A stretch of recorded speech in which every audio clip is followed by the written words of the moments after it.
ज्ञान अर्जित करना।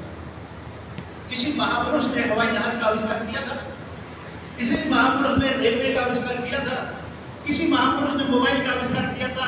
नहीं किया। ये किसने किया? ज्ञान की ताकत के बल पर।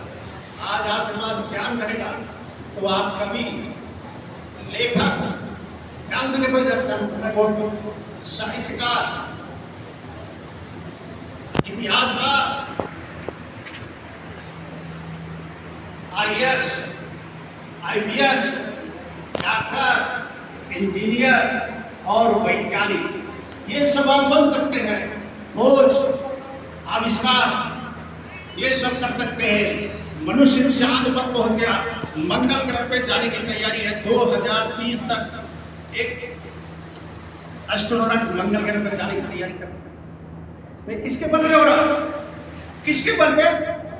ज्ञान के बल पे। तो पावर किसके हाथ में है? ज्ञान में है। किसके हाथ में है? ज्ञान में। तो ज्ञान अर्जित करने की जरूरत है कि नहीं? तो कोई भी कीमत अदा करके अगर ज्ञान अर्जित करना पड़े तो वह कीमत अदा करके आप ज्ञान नॉलेज बढ़ाओ, क्योंकि सुई से लेकर के हवाई जहाज तक की कीमत होती है। और आपको अपना कैरियर बनाना है, अपना जीवन संवारना है। तो जिसको भी अपना कैरियर और जीवन संवारना है तो चाहे जितनी कीमत हो, ज्ञान अर्जित करने के लिए लगाना पड़े, वो कीमत अदा करके आप ज्ञान अर्जित करिए, तभी आप अपना कैरियर संभाल सकते हैं। तो ज्ञान दुनिया का सबसे श्रेष्ठ, यहां तक कि इसके आगे महापुरुष भी फेल हैं। तो शिक्षा यानी एजुकेशन अगर आप नहीं लोगे तो क्या होगा? अगर आप एजुकेशन नहीं लोगे तो कर्ज में जाओगे, यानी आपको मजदूरी करनी पड़ेगी। और अगर आप शिक्षा लोगे तो ऊंचाइयों की तरफ जाओगे।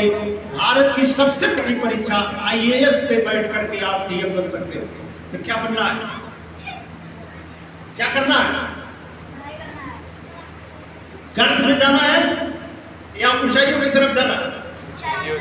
ऊंचाई की तरफ जाना है तो शिक्षा लेना पड़ेगा, लेना होगा ना।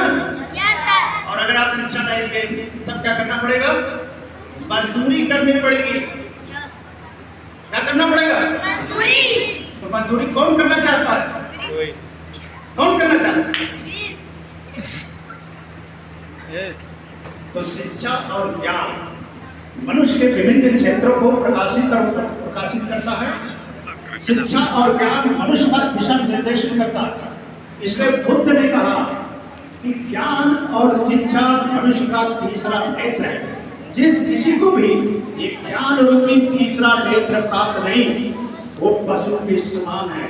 शिक्षा शेरनी के दूध के समान होती है। जो इसका रसपान करता है वो शेर की तरह दौड़ता है, और जो इसका रसपान नहीं करता, जो इसका तिरस्कार करता